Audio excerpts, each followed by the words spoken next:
Hey everybody, we're going to open a brand new study tonight through this week in the book of Ruth.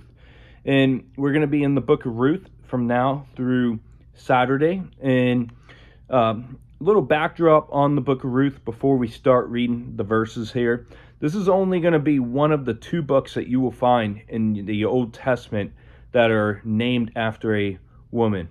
And Ruth is only spoken about inside this book. You will not find Ruth any other area with the exception of the genealogy of Jesus Christ later in Matthew chapter 1. And Ruth, it most likely is a name that came from the Moabite or a Hebrew word that would mean friendship. And we don't know exactly who wrote the book of Ruth, but Jewish traditions teach that it's most likely the prophet Samuel that did. And the exact date for the book of Ruth written is unknown. We don't know the exact time, but it is estimated to be about 1011 to 931 BC. And a couple things that we're going to hit on when we study in kind of like a theme in this book is the kinsman redeemer, and we're also going to look at God's sovereign hand over Ruth and bringing her to himself for his own purposes. And we should also take notice that Ruth is going to be looked at as a virtuous woman, like the woman that's described in Proverbs chapter 31. And before any further delay, Ruth 1:1 says, "Now it came to pass in the days when the judges ruled, that there was famine in the land, and a certain man of Bethlehem, Judah, went to dwell in the country of Moab, he and his wife and his 2 sons." So we see right off that a famine occurs like the days of Abraham back in Genesis chapter 12, and Isaac in Genesis 26, and Jacob in Genesis chapter 46. And we don't see if the famine was the result of God's judgment, as you can see later on in the book of 1 Kings 17 and 18. And one other thing to note with this verse is that Bethlehem is known as the house of bread, and it lies in the territory that was given to the tribe of Judah, about 6 miles south of Jerusalem. And Jacob's wife Rachel was buried nearby, as stated back in Genesis 35 verse 19. And we see in the New Testament that Bethlehem becomes the nickname for the city of David in Luke chapter 2 verse 4 and Luke chapter 2 verse 11. And where I just quoted from Luke chapter 2, just a little reminder that we are 4 months away from Christmas for those who celebrate it. So you might want to start shopping if you're into that. But Bethlehem is better known for us as Christians as the place where Christ was born. And then also another big thing about Bethlehem was King Herod and his rulership when he went on a genocidal path against babies. And this is not the same as the Bethlehem of Zebulun. And to continue on here, Elimelech, however you say the name, make fun of me, intended to live temporarily in Moab as a resident alien until the famine passed. And what we must note is that God promised that there would always be plenty in the land of Israel, contingently if Israel was obedient. And therefore, we know where we studied for the last 7 weeks or so in the book of Judges that Israel fell short as they did their own thing. They did what they thought was right in their own eyes, and they were not obedient, as Deuteronomy 11 verse 13 through 17 says that famine would hit if they were disobedient, which we studied back in the month of March. And sojourn, it means to leave with an intention to return. And we'll see the name used in the next verse here. In verse 2 through 5 says, "Dwell in the country of Moab, he and his wife and his 2 sons. The name of the man was Elimelech. The name of his wife was Naomi, and the names of his two sons were Mahlon and Chilion, Ephrathites of Bethlehem, Judah, and they went to the country of Moab and remained there. Then Elimelech, Naomi's husband, died, and she was left and her two sons. Now they took wives of the women of Moab. The name of the one was Orpah, and the name of the other Ruth. And they dwelt there about 10 years. They both, Mahlon and Chilion, also died. So the woman survived her two sons and her husband. So Elimelech means my God, my king. And that signifies a devout commitment to God of Israel. And Naomi means pleasant. And Mahlon and Chilion means sick and pinning respectfully. And the Ephrathites, they lived in Ephrath as Genesis 35, but would later be called Bethlehem. And later on in 1 Samuel 17:12, which we're going to be digging at in right around October, we'll see David's father Jesse was called an Ephrathite of Bethlehem and a Bethlehemite. And Orpah means stubborn. And we already said in the introduction that the name of Ruth means friendship. And 10 years was the period to include the entire time of Naomi's residency of Moab. And Naomi was a widow in Moab whose two sons had also died, and she believed that the Lord had afflicted her with her bitter days until she would die. She thought this was going to be a forever punishment. But I want to read verse 13 here. And it says, "Would you wait for them till they were grown? Would you restrain yourselves from having husbands? No, my daughters, for it grieves me very much for your sake that the hand of the Lord has gone out against me." So Naomi felt that God's hand had gone against her. And personally, I can somewhat understand what Naomi experienced. As many of you already know, if you've been friends for longer than a couple days now, we lost our oldest son, Aiden, at the age of 10. And I remember the emotions, there's still emotions today, but, I remember competing with the life flight in my car, 50 miles to Boston, and I beat the helicopter there. And, when the whole medical emergency was happening, I was like, Lord, if you're going to take anybody, please take me. But, I have to remember Romans chapter 8, that God is for me. That, in verse 13, the hand of the Lord has gone out against me. Just because something bad happens, a tragedy, does not mean that it's because, God is against you. And we don't know why her husbands and her two sons died. We don't get any of those type of details. We don't see the cause of it. And before her sons died, they married Ruth and Orpah. So that's how you have two other widows with Naomi. And obviously, it was a violation of God's command to not marry among the pagan nations surrounding them. So now we see three childless widows as we open this book. And childless widows in this time, they were considered to be the lowliest among society, and they were looked at to be disadvantaged.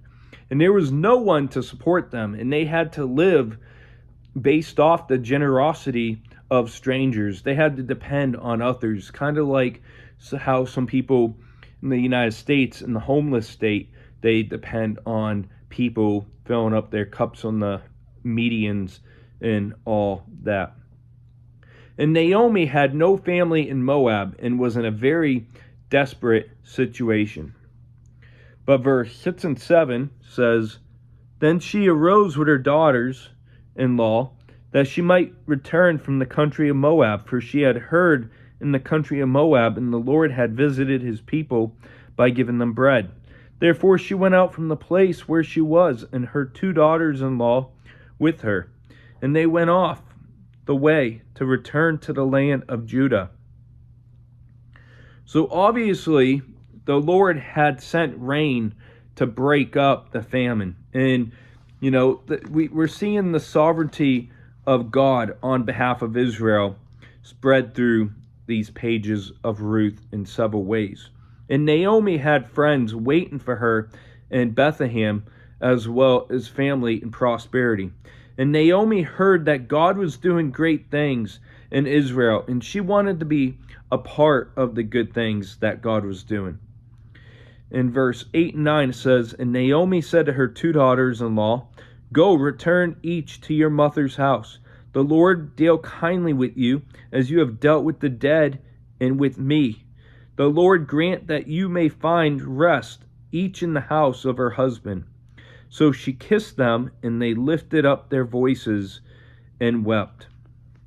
So we see that Naomi graciously encourages the 2 daughter-in-laws to return to their homes and to move on with life. They were to remarry. And I love how Naomi describes marriage as a place of rest. Marriage isn't torture. Marriage is not a prison like society likes to paint that picture. And, I've probably shared some inappropriate memes in that kind of way. But, marriage is an institution of God. And, marriage is a very peaceful and great gift that God has given us. In verse 10 through 13 says, And they said to her, Surely we will return with you to your people. But Naomi said, Turn back, my daughters. Why will you go with me? Are there still sons in my womb, that they may be your husbands? Turn back, my daughters, go, for I am too old to have a husband. If I should say, I have hope, if I should have a husband tonight, and should also bear sons. Would you wait for them till they are grown? Would you restrain yourselves from having husbands? No, my daughters, for it grieves me very much for your sakes that the hand of the Lord has gone out against me. So we see that the daughters-in-laws insist of going to Jerusalem. And Naomi selflessly reasoned a second time for their return, because she would be unable to provide for them with new husbands.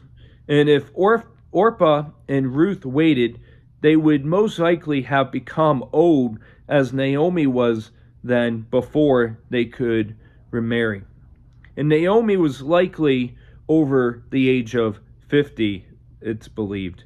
And the hand of the Lord is a figure of speech which describes the Lord's work. It does not describe, the Lord's hand does not, describe God having hands just like us, the Father. And God is spirit, as we know from John 4:24. And she felt God was against her, but she was still going back to hear God in the land of Israel. And she knew the answer was to draw closer to God, not further. You see, when we go through a tragedy of losing somebody, that we don't expect to lose in our lifetime, we generally, in mankind, we have that mindset, that, you grow old and so on and so forth. And, when life gets thrown out of what we expect of order, some people, they go the opposite way from God. They will totally walk away from God. And, we need to run to God for the comfort.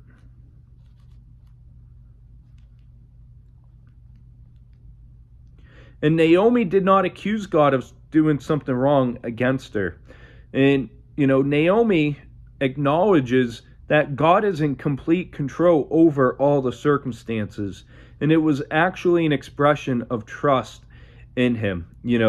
We must believe in the sovereignty of God over circumstances in order to have full trust. And she trusted in the sovereignty of God and knew that despite her personal calamities, that God is a good God, that the God of Israel is a good God who blesses. In verse 14-15 says, Then they lifted up their voices and wept again. And Orpah kissed her mother-in-law, but Ruth clung to her. And she said, Look, your sister-in-law has gone back to her people and to her gods. Return after your sister-in-law. So at the second plea to return, Orpah turned back. And Naomi goes on to plead with Ruth for a third time to return. And her gods refer to Chemosh, the chief Moabite deity who required child sacrifice, as you find later in 2 Kings 3:27 and other local deities. And the question when people go through this chapter, remains with what happened to Orpah, and nobody knows. There's many speculations. And Jewish tradition says that the request of Naomi came 4 miles outside of Moab, and that Orpah only shed 4 tears over the thought of parting from her mother-in-law, Naomi. And the rabbis say that recompense for the 4 miles that she went with Naomi, that Orpah gave birth to 4 sons, and that would include Goliath and his 3 brothers. But like I said, that's all legendaries.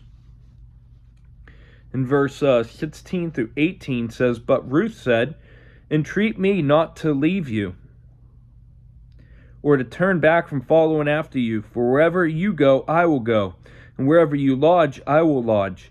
Your people shall be my people, and your God my God. Where you die, I will die, and there will I be buried. The Lord do so to me, and more also.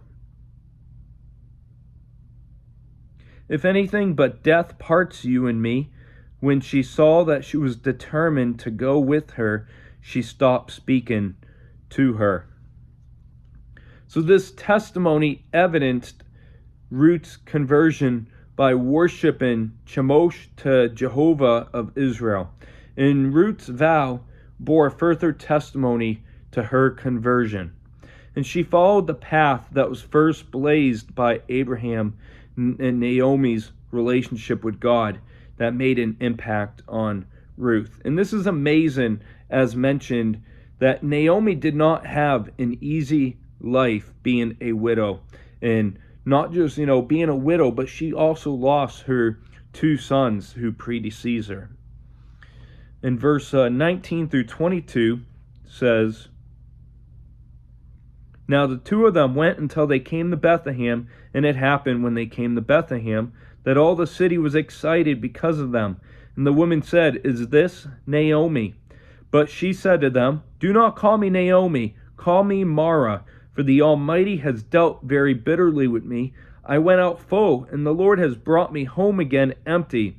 Why do you call me Naomi, since the Lord has testified against me, and the Almighty has afflicted me?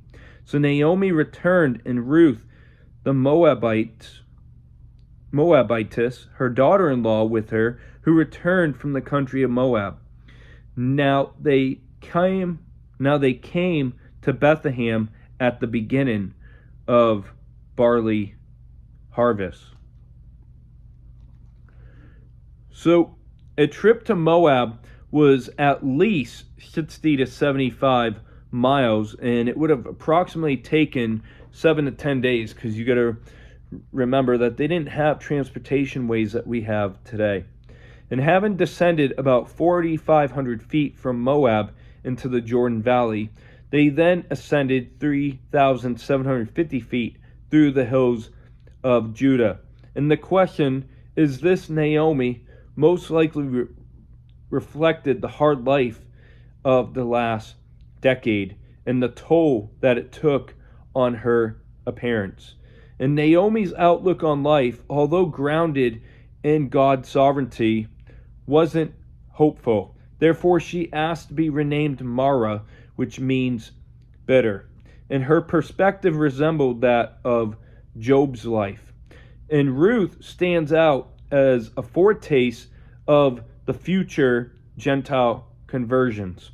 And the beginning of barley harvest was in the time period between the middle and end of April. And, looking at Naomi, very tragic, even further tragedy than mine, because she lost 2 sons and her spouse altogether.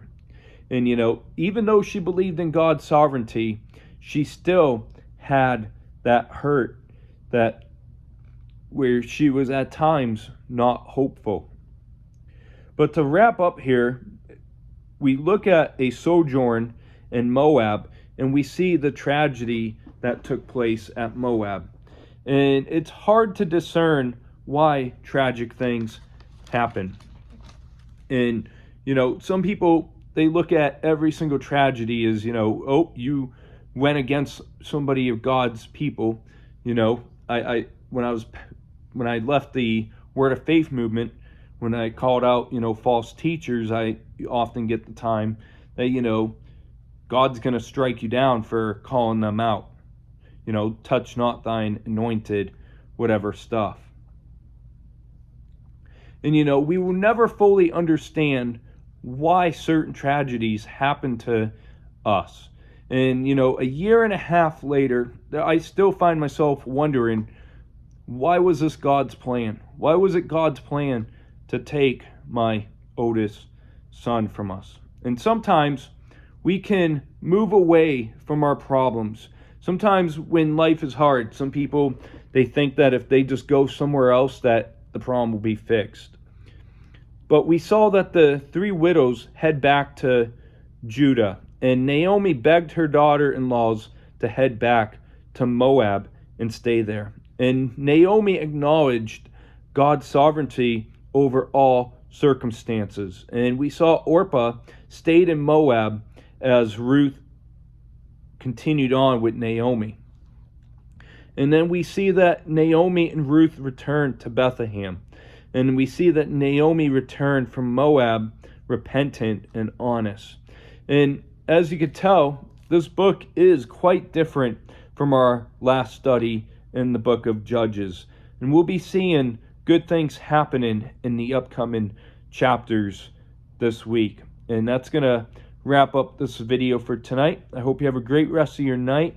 We'll see you next time, as we're going to be looking at Ruth as a gleaner, and we'll see what a gleaner is. So I hope you have a great rest of your night. God bless.